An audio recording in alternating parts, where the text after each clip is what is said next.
Welcome to my scientifically informed insider look at mental health topics. If you find this video to be interesting or helpful, please like it and subscribe to my channel. Hello, this is Dr. Grande. Today's question asks if I can take a look at ways that somebody can manipulate a narcissist. Now, manipulating a narcissist in the long run, I think, is hazardous, and I think an argument can even be made that it could be hazardous in the short run.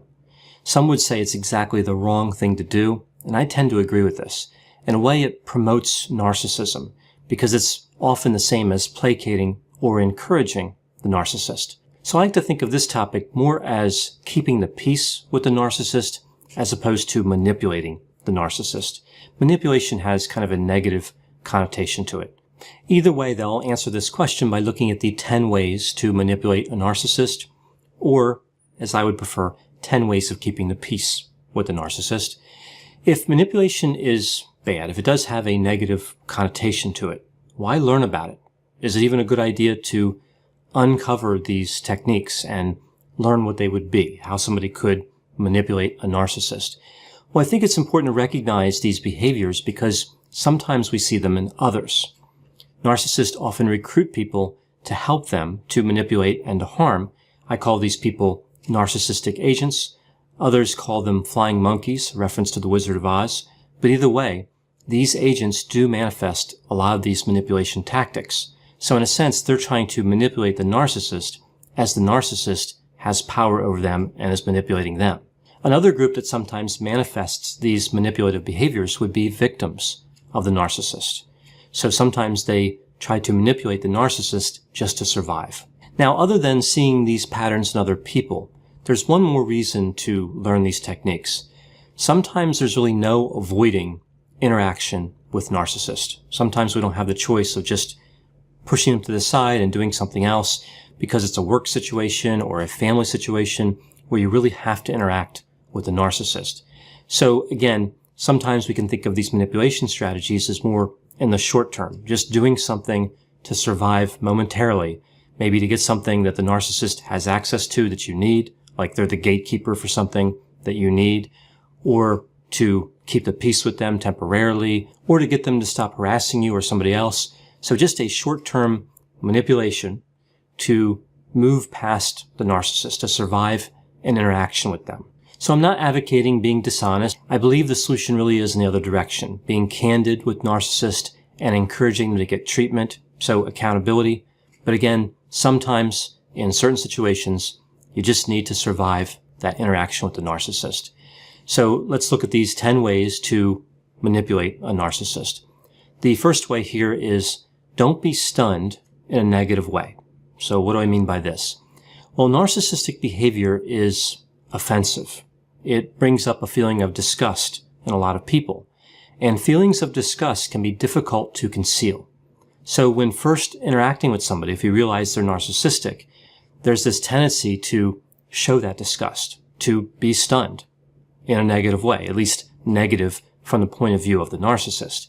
And this isn't helpful if you need to get something from the narcissist. This can start the relationship off on the wrong foot or the interaction off on the wrong foot. Moving to the second item, this is avoid criticizing the narcissist. Just like that feeling of disgust, it can be difficult to avoid making a direct criticism when we see offensive, blatant, arrogant, condescending behavior. If we can avoid criticism, we can often have a much better chance of being successful when interacting with the narcissist. Avoiding criticism reduces the risk of narcissistic rage in somebody who has grandiose narcissism.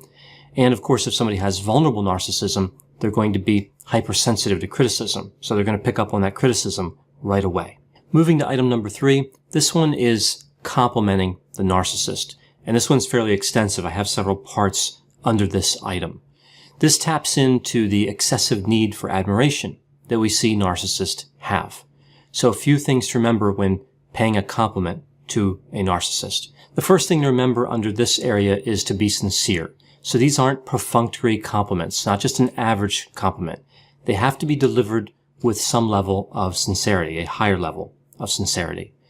Next point under this compliments item, be impressed. So when the narcissist tells you about themselves, some sort of skill they have, say it's in a work environment, you really have to react somewhat strongly, not over the top, but kind of impressed, like, wow, I understand why people are so impressed with your work. Like a little bit of disbelief. How come no one else sees how great this person is? Again, you're conveying this to the narcissist. You could say something like, the world would be a better place if the narcissist was in charge. So if you're talking to the narcissist, the world would be a better place if you ran this company. You could also use statements like, you should run for president. You should be the owner of this company. Why don't other people here understand what you're doing? Like, so their work is so incredible, their abilities, that other people can't really catch on to how significant they are. Another type of compliment is comparing them to famous people. Often narcissists really like this. They like to identify with high status individuals.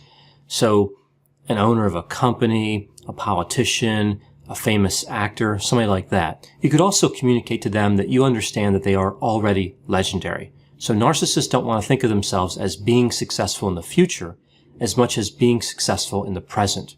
So you could be that one person that realizes how special they are in the moment. If they pay a compliment in return to you for providing a compliment, this is actually somewhat unlikely, but if they do that, you could tell them that it's really special coming from them, right? So if they say something nice about you, you can push that back into another compliment by saying, coming from you, that really means something. So in a way, pumping them up even more. Now, as I mentioned, there are many risks to attempting to manipulate or even keep the peace with a narcissist. With grandiose narcissism, usually compliments can be a little bit more successful than with vulnerable narcissism because grandiose narcissists are typically oblivious that you're complimenting them, but you really don't mean it all the way. Vulnerable narcissists process information a little differently. They tend to review conversations in their head later, looking for moments of insincerity. So there's a lot of distrust with vulnerable narcissism. So if somebody goes over the top with complimenting a vulnerable narcissist, they might not get that in the moment, but they'll process that later on and realize that they were being played that whole time. So then we can see the narcissistic rage, again, kind of a delayed effect. One way to get around this a little bit is to continually reassure the vulnerable narcissist. So to compliment them repeatedly so they believe those compliments are real. So essentially, with vulnerable versus grandiose here, a vulnerable narcissist is harder to manipulate or negotiate with because of that distrustfulness, right? That's really the key. If they don't trust you, they might not also trust a compliment that's delivered by you. So complimenting in general may be effective, but a lot of people have difficulty complimenting a narcissist. I think for the obvious reasons. The narcissist, again, is arrogant, condescending, they have a sense of entitlement. So it's difficult to support that behavior in any way. So some of these other items I'll be going through, even though they do tend to encourage the narcissist, a lot of them aren't as drastic as paying a direct kind of over-the-top compliment. So item number 4 here is to double-check the advice from competent people with the narcissist. So if you get advice from somebody in a company setting, you could go by the narcissist and say, I just wanted to get your thoughts before proceeding with this advice. I just wanted to double-check this with you. This expert gave me advice, but what do you think? Right? Instead of expert, you could use the word boss or manager or anybody that's considered kind of higher ranking than the narcissist. So the nice part about this technique is because a higher level authority gave you the advice, the narcissist might not blame you if you don't follow their advice, right? They understand that you kind of have to follow the advice of the person who's higher up. So this gives you a way to make peace with the narcissist without actually having to follow the narcissist advice. Item number 5, this is to be mad on behalf of the narcissist.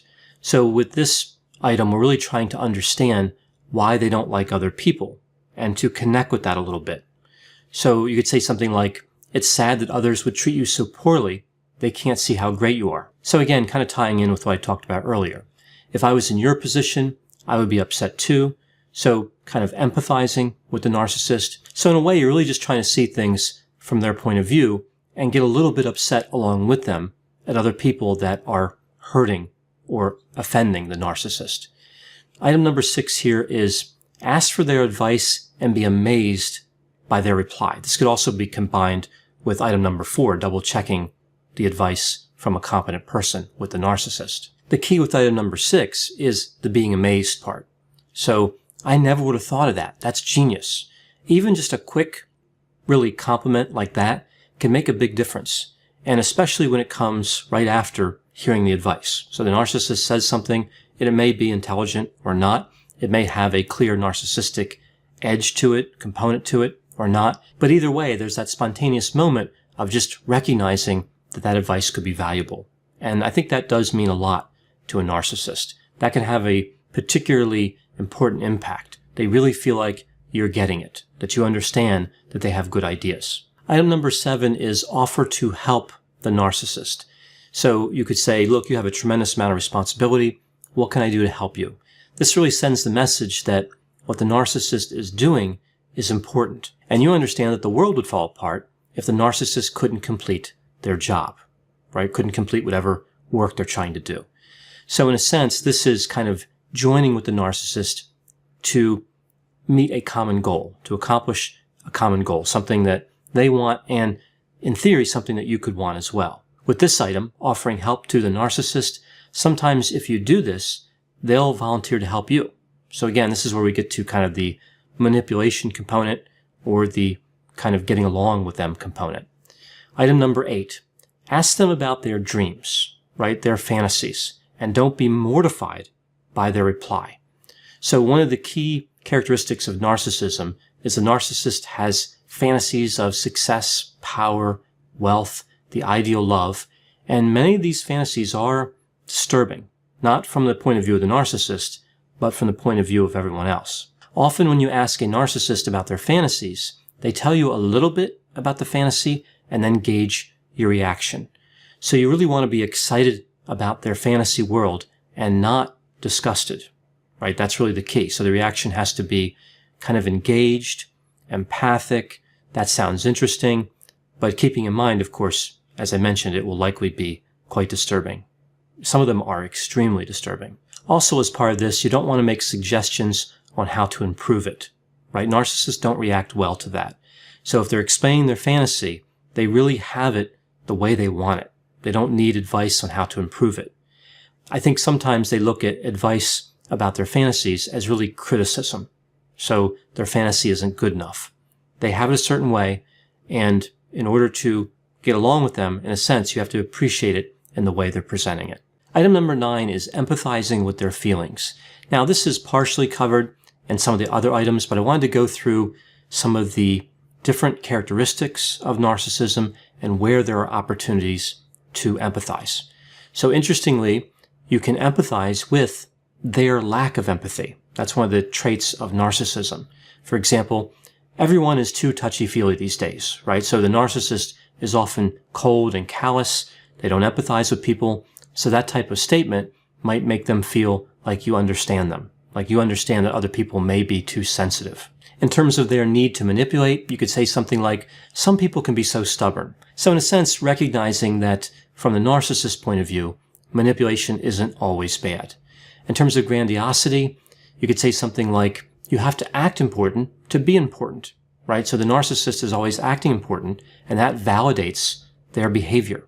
So you get it. Again, that's the point of empathy. You really get what they're going through. In terms of dominance, you could say something like, if you don't take charge, nothing is going to get done around here, right? So again, kind of connecting with their desire to dominate. In terms of their overwhelming confidence, you could say something like, if I were as smart, attractive, powerful, and skilled as you, I would be confident too, right? So kind of mixing a compliment with a bit of empathy. Sometimes with narcissists, we see something called communal narcissism.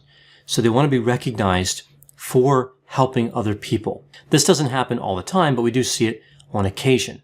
So this gives an opportunity for someone to view their behavior as a way to help others, not themselves. So to recognize the good work that the narcissist has done and their intention to do good work, their intention to be seen that way. So you could say something like, you're just looking out for everyone else, right? You're just trying to help other people. Or you're demanding because you know what's best for other people or for your workers. So even when a narcissist is more agentic as opposed to communal, so if a narcissist really is highly self-centered and they don't particularly care about trying to help other people and looking good that way, they'll probably still like this type of attitude.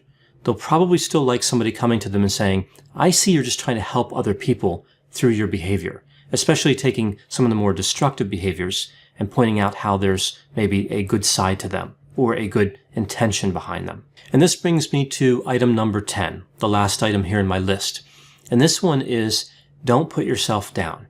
It's really a common tactic when trying to negotiate with a narcissist to say something like, I have no idea what I'm doing. I'm so glad that you're around, right? So just taking a position where you don't have any value and the narcissist has a tremendous amount of value.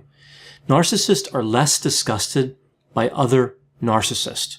So an important part of this feature here, notice I use the word less disgusted as opposed to less impressed. So the narcissist is generally disgusted by everybody, but with other narcissists, again, they're less disgusted. So sometimes when trying to negotiate with the narcissist, we have to shoot for a goal like that, right? The goal is to be less disgusting from their point of view, right? It's not really a pro-social position on their part, but it is the way they behave, right? So that's kind of what we're aiming for. It's very difficult to impress the narcissist, but it's possible to be less disgusting to them. The bottom line with this item is that the narcissist wants a competent person to like them. If you label yourself as unimportant, there's no reason for the narcissist to help you. The key is to appear good or even great, but not at the same level as the narcissist. So you could say something like, I consider myself good at this particular skill, but you are incredible. From their point of view, because you are competent, if you appear to be competent, you can better appreciate their skills and abilities.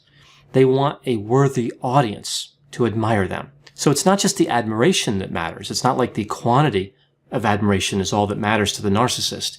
It's also the quality of the person who's giving them admiration. Many narcissists would rather have one important person recognize part of their skill set or their abilities than 100 people that they consider to be unimportant recognize those abilities, right? So again, not always quantity, sometimes it's quality.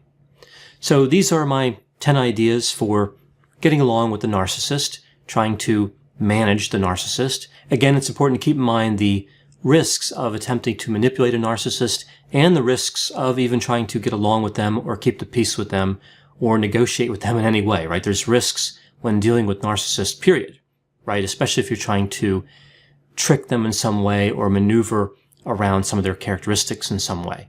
So caution is always advised when interacting with people who are narcissistic, regardless of whether we're talking about grandiose or vulnerable, and really regardless of the setting, work setting, romantic setting, other settings. Narcissists always have a destructive potential to them, and we have to be careful of that. I know whenever I talk about topics like narcissism, there will be a variety of opinions. Please put any opinions and thoughts in the comment section. They always generate an interesting dialogue.